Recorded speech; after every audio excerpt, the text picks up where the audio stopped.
ಬಡ ಮತ್ತು ಮಧ್ಯಮ ವರ್ಗದ ಯುವಕರು, ಗೃಹಿಣಿಯರು ಜೊತೆಗೆ ಮಹಿಳೆಯರು ಸೇರಿ ಬೀದಿಗಿಳಿದ ಗಲಭೆಯಲ್ಲಿ ಗಲಾಟೆ ಮಾಡ್ತಿದ್ದಾರೆ. ಆದರೆ ಆ ಭಾಗದ ಎಂಎಲ್ಎ ವಿದೇಶದಲ್ಲಿದ್ದಾರೆ. ಮದ್ದೂರಿನಲ್ಲಿ ಭಾರಿ ಗಲಭೆ, ವಿದೇಶದಲ್ಲಿ ಎಂಎಲ್ಎ. ಮದ್ದೂರಲ್ಲಿ ಗಲಭೆ, ವಿದೇಶದಲ್ಲಿ ಎಂಎಲ್ಎ. ವಿದೇಶ ಪ್ರವಾಸದಲ್ಲಿರುವ ಮದ್ದೂರು ಕಾಂಗ್ರೆಸ್ನ ಎಂಎಲ್ಎ ಹಾಳು ಬಿದ್ದೋಗ್ಲಿ ನನಗೇನು ಅಂತ. ನಿನ್ನೆಯ ಘಟನೆಯಿಂದ ಮನಸ್ಸಿಗೆ ತೀವ್ರವಾದ ನೋವಾಗಿದೆ. ಮುಲಾಮ್ ಹಾಕ್ಕೊಳ್ಳಿ. ಈ ಘಟನೆಯನ್ನು ನಾನು ಖಂಡಿಸುತ್ತೇನೆ, ಖಂಡಿಸ್ಕೊಳ್ಳಿ. ಘಟನೆಯ ಹಿಂದೆ ಯಾರೇ ಇದ್ದರೂ ನಿರ್ದಾಕ್ಷಿಣ್ಯ ಕ್ರಮ. ಮಳವಳ್ಳಿಲಿ ಕೂತ್ಕೊಂಡು ಹೇಳಿದ್ದಲ್ಲ ಇದನ್ನ. ವಿದೇಶದಲ್ಲಿ ಯಾರೂ ಆತಂಕಕ್ಕೆ ಒಳಗಾಗುವುದು ಬೇಡ. ನಾವೇನು ಆತಂಕಕ್ಕೆ ಒಳಗಾಗಲ್ಲ, ಬೇಗ ಬರ್ರಿ ಅಪ್ಪ. ಯಾರೂ ಸಹ ಉದ್ವೇಗಕ್ಕೆ ಒಳಗಾಗಬೇಡಿ. ನೀವು ಆತರಕ್ಕೆ ಬಿದ್ದು ಸೀದಾ ಮಂಡ್ಯಕ್ಕೆ ಬಂದ್ಬಿಡಿ. ನಮ್ಮ ತಾಲೂಕಿನ ಜನತೆ ಶಾಂತಿ ಪ್ರಿಯರು, ಗೊತ್ತಾಯ್ತಲ್ಲ. ಆಗಿರೋದನ್ನ ಸರಿಪಡಿಸಿಕೊಳ್ಳೋಣ.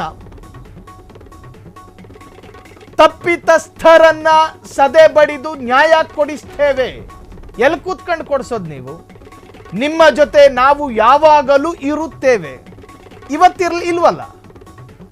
ಮದ್ದೂರಿನಲ್ಲಿ ಗಲಭೆ ಆಗಿದೆ.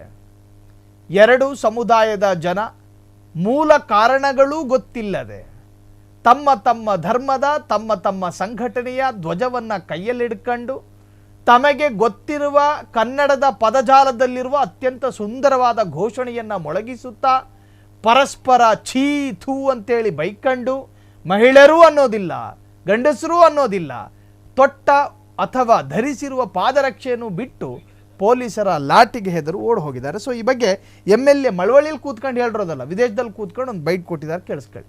ಎಲ್ರಿಗೂ ನಮಸ್ಕಾರ. ನಿನ್ನೆ ನಡೆದಂತ ಒಂದು ಅಹಿತಕರ ಘಟನೆಯಿಂದ ಮನಸ್ಸಿಗೆ ತುಂಬಾ ನೋವಾಗಿದೆ. ಈ ಘಟನೆಯನ್ನ ಖಂಡನೆಯನ್ನ ಮಾಡ್ತಾ, ಇದರ ಹಿಂದೆ ಯಾರೇ ಇದ್ರೂ ಕೂಡ, ಇದರಲ್ಲಿ ಯಾರೇ ಭಾಗಿಯಾಗಿದ್ರು ಕೂಡ ಅವ್ರ ವಿರುದ್ಧ ನಿರ್ದಾಕ್ಷಿಣ್ಯ ಕ್ರಮವನ್ನ ತಗೊಳ್ಳಲಾಗ್ತದೆ. ಇದರ ಬಗ್ಗೆ ಯಾರಿಗೂ ಆತಂಕ ಬೇಡ. ನೀವು ಯಾರೇ ಏನು ಹೇಳಿದ್ರು ಕೂಡ ಉದ್ವೇಗಕ್ಕೆ ಒಳಗಾಗಬೇಡಿ, ಪ್ರಚೋದನೆಗೆ ಒಳಗಾಗಬೇಡಿ. ನಮ್ಮ ತಾಲೂಕಿನ ಜನತೆ ಶಾಂತಿ ಪ್ರಿಯರು. ನಮ್ಮ ತಾಲೂಕಿಗೆ ಸೇರಿದಂತ ವಿಚಾರ. ಇದನ್ನ ನಾವು ಸರಿಪಡಿಸ್ಕೊಳ್ಳೋಣ. ಖಂಡಿತವಾಗಿಯೂ ತಪ್ಪಿತಸ್ಥರನ್ನ ಸದೆ ಬಡಿಯೋ ಕೆಲಸವನ್ನ ಮಾಡೋದ್ರ ಮುಖಾಂತರ ನಿಮ್ಗೆಲ್ಲ ನ್ಯಾಯವನ್ನ ಕೊಡೋ ಕೆಲಸವನ್ನ ನಾವು ಮಾಡ್ತೇವೆ. ನಿಮ್ ಜೊತೆ ನಾವು ಇರ್ತೇವೆ. ನೀವೆಲ್ಲ ಶಾಂತಿಯನ್ನ ಕಾಪಾಡಿ ನಮ್ಮ ತಾಲೂಕಿನ ಘನತೆಯನ್ನ ಎತ್ತಿಡಬೇಕು ಅಂತ ತಮ್ಮೆಲ್ಲರಲ್ಲೂ ಮನವಿಯನ್ನ ಮಾಡ್ಕೊಳ್ತೀನಿ. ನಮಸ್ಕಾರ. ಎಲ್ರಿಗೂ ನಮಸ್ಕಾರ. ನಿನ್ನೆ ನಡೆದಂತ ಒಂದು ಅಹಿತಕರ ಘಟನೆಯಿಂದ ಮನಸ್ಸಿಗೆ ತುಂಬಾ ನೋವಾಗಿದೆ.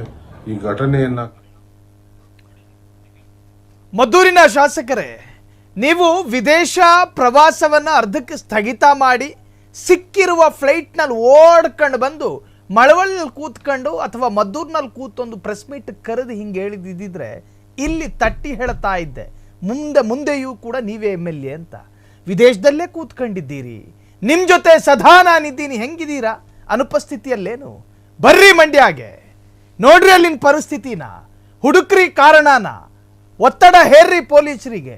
ಸಂಬಂಧಪಟ್ಟ ಎಲ್ಲಾ ದುಷ್ಕರ್ಮಿಗಳನ್ನ ಅವರ ಫ್ಲಾಗಿನ ಬಣ್ಣ ನೋಡಬೇಡಿ, ಪಕ್ಷಾತೀತವಾಗಿ ಧರ್ಮಾತೀತವಾಗಿ ಒದ್ದು ಒಳಗಾಕ್ಸೋ ಕೆಲಸ ಮಾಡಿ. ಸೋಫಾದಲ್ಲಿ ಕೂತ್ಕೊಂಡು ನಾನು ನಿಮ್ಮ ಜೊತೆ ಇದ್ದೀನಿ ಅಂದ್ರೆ ಏನರ್ಥ? ಕ್ಷಣ ಕ್ಷಣದ ಸುದ್ದಿಗಳಿಗಾಗಿ ಫ್ರೀಡಂ ಟಿವಿ ಸಬ್ಸ್ಕ್ರೈಬ್ ಮಾಡಿ, ಲೈಕ್ ಮಾಡಿ ಹಾಗೂ ಫಾಲೋ ಮಾಡಿ. ಹೊಸ ಸುದ್ದಿಗಳ ನೋಟಿಫಿಕೇಶನ್ಗಾಗಿ ಬೆಲ್ ಐಕಾನ್ ಮೇಲೆ ಕ್ಲಿಕ್ ಮಾಡಿ.